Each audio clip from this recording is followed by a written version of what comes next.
வணக்கம். இப்போ நம்ம வந்து அதல மீனில் எப்படி ஒரு சுவையாக ஒரு மீன் குழம்பு வைக்கலான்றத பார்க்கலாம். அதுக்கு ஃபஸ்ட்டு ஒரு பாத்திரத்தை வச்சு ஒரு 2 கரண்டி அளவுக்கு கடலை எண்ணெய் ஊற்றிருக்கேன். இது கூடவே வந்து கொஞ்சம் நல்லெண்ணெய், இது ரெண்டும் கலந்து வச்சா தான் மீன் குழம்புக்கு டேஸ்ட்டு நல்லாயிருக்கும். ஊற்றிக்கலாம். இப்போ நான் வந்து ஒரு 10-15 சின்ன வெங்காயம், ஒரு 10 பல் பூண்டு பல், ஒரே ஒரு பச்சை மிளகாய், கொஞ்சம் கறிவேப்பிலை இடித்து வச்சுருக்கேன். இடி உரலில் போட்டு இடித்து வைக்கணும். இதை மிக்சியிலலாம் போட்டிங்கன்னா நல்ல டேஸ்ட்டு வராது. இதில் வந்து ஒரு எலுமிச்சம்பழம் அளவுக்கு புளி எடுத்து நல்லா கரைச்சிட்டு 3 தண்ணி போட்டு கரைச்சி அதில் ஒரு தக்காளி பழத்தை கசக்கி விட்டுட்டு கொஞ்சம் மஞ்சத்தூள், தேவையான உப்பு போட்டு 4 ஸ்பூன் மிளகாத்தூள் போட்டு கலந்து வச்சுருக்கிறேன். அதல மீன் வாங்கியிருக்கிறோம். இங்கே பெங்களூரில் வந்து நமக்கு வந்து ஐஸ் போட்ட மீன் தான் கிடைக்கும். அதை எப்படி தான் வச்சாலும் நல்ல டேஸ்ட் இருக்காது. ஆனால் இப்போ சமீப காலமாக எங்களுக்கு ஃப்ரெஷ் மீன் கிடைக்கிது. சென்னையிலேருந்து வரவழித்து கொடுக்குறாங்க. அந்த டீமில் சேர்ந்து தான் நாங்கள் வாங்குகிறோம். என்ன வேணும்னு முதல் நாள் சொல்லிவிட்டு அடுத்த நாள் வாங்கி கொடுப்பாங்க. நான் இன்றைக்கி வந்து 2 அதல மீன் வாங்கினேன். அதில் பாருங்கள், ஒரு 10-11 துண்டு உப்பு காரம் போட்டு வறுக்க எடுத்து வச்சுட்டேன். மீதி வால், துண்டு இதை போட்டு தான் குழம்பு வைக்க போகிறோம். இது ஒரு 4-5 பேர் இருக்கிற குடும்பத்துக்கு தாராளமாக போதும். இப்போ எப்படி குழம்பு வைக்கலான்றத பார்க்கலாம் வாங்க. நம்ம வந்து தேவையான வடகம், குழம்புக்கு வந்து மீன் குழம்பை பொறுத்த அளவுக்கு வடகம் தான் பெஸ்ட். நல்ல சுவையை கொடுக்கும், அது நல்லாவும் இருக்கும். இந்த அளவுக்கு வடகத்தை எடுத்து இதில் நம்ம சேர்த்துக்கலாம். இந்த கடுகெல்லாம் கொஞ்சம் பொரியட்டும். கழிச்சு இப்போ வந்து நம்ம இந்த வெங்காயம், பூண்டு, பச்சை மிளகாய் இதை வந்து சேர்த்துக்கலாம். இது கூட இது நல்லா வதக்கலாம். இது நல்லா ரொம்ப வதங்க வேண்டியதில்லை, ஒரு 2 நிமிஷம் வதங்கினா போதும். ரொம்ப சுண்டி இந்த வெங்காயம் வந்து சிகப்பாகிற அளவுக்கு வதங்க தேவையில்லை. இந்த சொடப்பு, அதாவது இந்த சலசலப்பு அடங்குற வரைக்கும் வதங்கினா போதும். இது நல்லா வதங்கட்டும், ஒரு நிமிஷம் வதங்கட்டும். நல்லா வதங்கிடுது வெங்காயம். இப்போ நம்ம அந்த குழம்பு சேர்த்துக்கலாம்.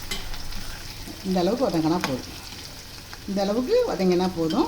எண்ணெய் இவ்வளோ ஊற்றணும். எண்ணெய் இவ்வளோ ஊற்றினா தான் அந்த குழம்பு டேஸ்ட்டாக இருக்கும் உங்களுக்கு. இப்போ வந்து நம்ம இந்த குழம்பு கரைச்சி கூட்டி வச்சுருக்கோம் இல்லைங்களா, இதில் வந்து ஒரு எலுமிச்சம்பழம் அளவுக்கு புளி, 4 ஸ்பூன் மிளகாத்தூள், கொஞ்சம் மஞ்சள் பொடி, தேவையான உப்பு, ஒரே ஒரு தக்காளியை கரைச்சி விட்ருக்கேன். இப்போ இதோட சேர்த்துக்கலாம்.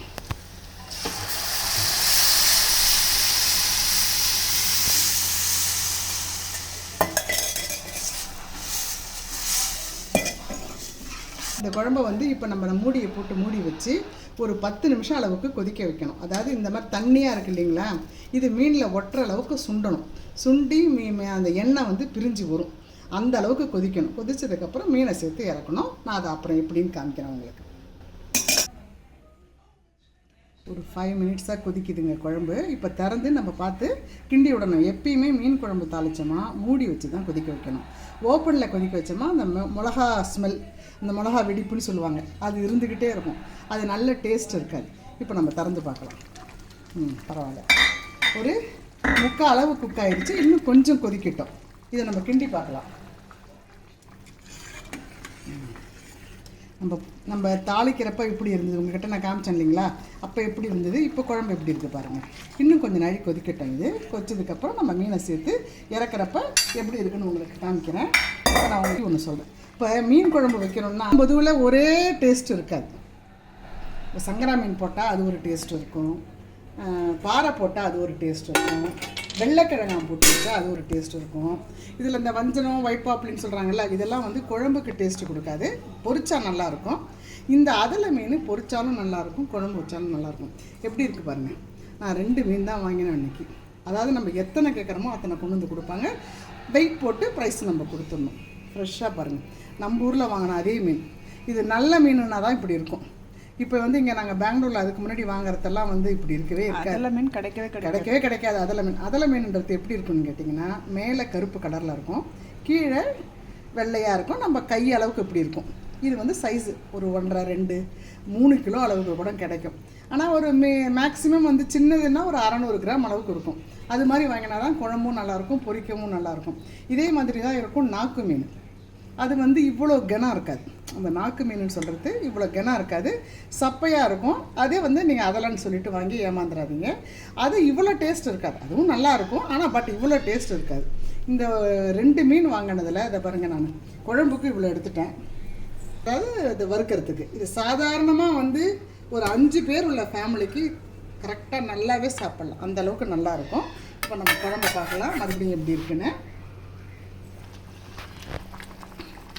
இந்த மாதிரி கொதிக்கிற நேரத்தில், அதாவது நம்ம இறக்கிறதுக்கு ஒரு 5 நிமிஷத்துக்கு முன்னாடி மறுபடியும் ஒரு 2 ஸ்பூன் நல்லெண்ணெய் விடுங்க. ஒரு 2 ஸ்பூன் விட்டிங்கன்னா போதும். அது வந்து ரொம்ப டேஸ்ட்டாக இருக்கும் உங்களுக்கு குழம்பு. கொதிக்கணும். 2 ஸ்பூன் விட்டுட்டு கலக்க வேண்டாம், மூடி வச்சிடலாம். ஒரு 5 நிமிஷம் கழித்து குழம்பு மீனை சேர்த்துட்டு நம்ம குழம்பு இறக்கிற வேண்டியது தான்.